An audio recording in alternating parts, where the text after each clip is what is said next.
So I wanted to start off this video showing this clip in a Master Nightfall. With our loadout, we take this room full of ads and 2 champions and just delete them all. Guys, it's been about 30 seconds and we already have a full super bar. Then take a look at this singular punch on Carl where we deal 440,000 damage and delete him in just 1 punch. We also make an Orb of Power every melee defeat, which grants us a Void Overshield, Radiant, and Health on Orb pickup. Now if you just want to plug and play, we've got a Mobalytics link in the description, but knowing exactly how to play this build will undoubtedly make your life easier. So the build all starts off with our Combination Blow melee, which temporarily increases melee damage when defeating a target, stacking up to 3 times. And defeating targets with Combination Blow will fully refund our class ability and grant a small amount of health.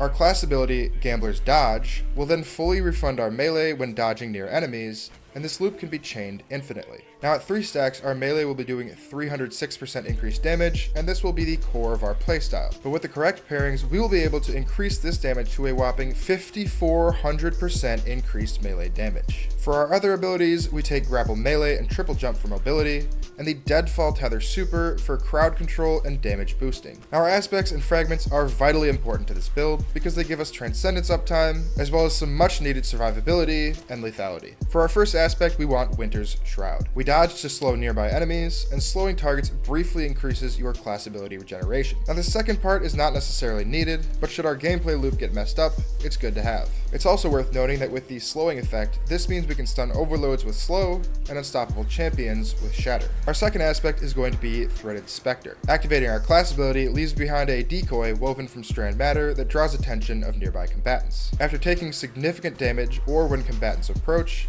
the decoy detonates, dealing damage and releasing threadlings that seek out and attack nearby foes. Now Threaded Spectre grants us a sort of pseudo-invisibility as it draws focus away from you. Dodging 2 times near enemies with Winter's Shroud will freeze them.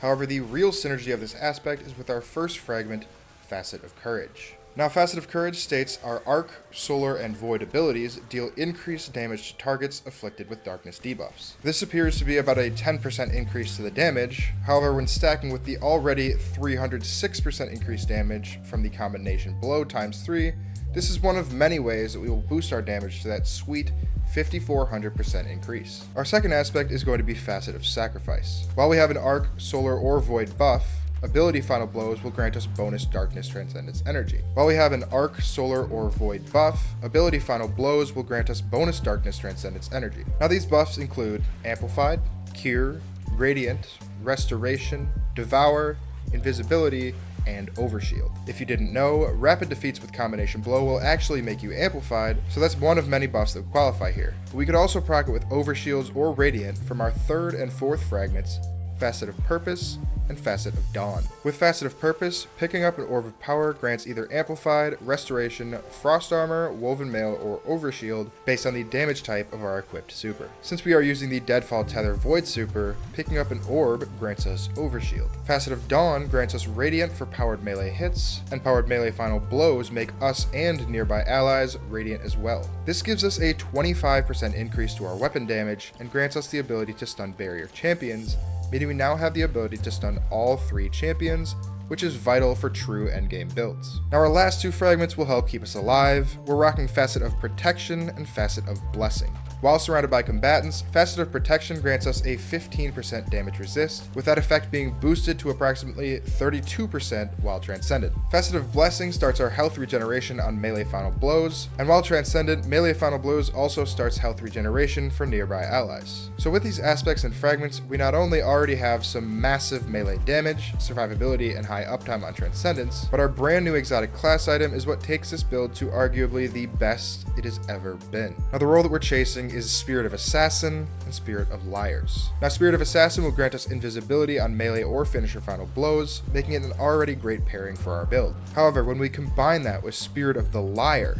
where dealing damage with a powered melee or being hit by a melee attack will allow us to follow up with an extremely powerful arc melee counterpunch. Now this counterpunch deals an additional 200% damage, and when combined with Combination Blow, we deal some solid damage. Now I know the Dual Destiny exotic mission to acquire the exotic class items requires 2 players, and finding someone else to run it with can be a pain. So if you need anyone to run it with, go ahead and join the D2 Nova Discord below. Not only will you find a few hundred other members ready and willing to help you out, but I myself sometimes run the mission with members on my live stream over at twitch.tv/D2Novi. So again, if you want someone to run the mission with, the link to join is in the description. So now our melee has a 306% buff with combination blow, a 200% buff from Spirit of the Liar, and a 10% buff against any slowed enemy. We can then throw in a 1-2 punch shotgun, which gives us an additional 150% increase to melee damage after landing 12 pellets, along with our artifact mods. Now those will be Shield Crush, which grants us a 25% increase to our melee when we have an overshield, Transference, which grants us an additional 10% melee damage while transcendent, and we also have access to the 30% debuff from Tether. With all this in mind, we went from hitting Carl here for 8,000 to 440,000 damage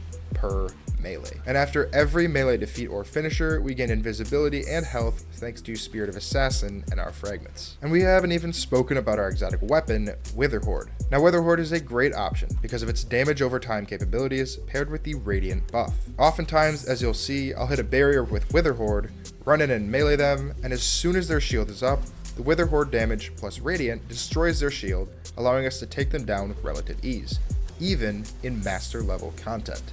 Now for our armor mods, we will be leaning heavily into orb generation and super uptime. On our helmet, we want 2 copies of Dynamo and 1 copy of Hands-On for maximum super uptime. On our gloves, we want 3 copies of Heavy Handed to generate an orb of power every melee defeat. For our chest mods, we want Damage Resist and some charged up mods. On our boots, we want Innervation, Stacks on Stacks, and Elemental Charge. Lastly, on our class item, we want Powerful Attraction, Special Finisher, and Proximity Ward. Now the biggest hurdle to this build is going to be getting it rolling. However, the gameplay loop can be perfected by using grapple melee to score your first defeat, thus making you invisible. You can then dodge to slow nearby enemies, granting you that 10% increase to damage from Facet of Courage. You may or may not want to hit a 1-2 punch shotgun before you melee, based on how tanky that specific enemy may be. Once you score that melee kill, continue dodging and punching to gain stacks of combination blow. Every time you dodge, you will create a threatened specter, helping break the focus from you and allowing you to safely come out of invis and score your next defeat. Now pop Transcendence for increased damage resist and melee damage, and pop Tether on groups of adds to suppress and weaken them,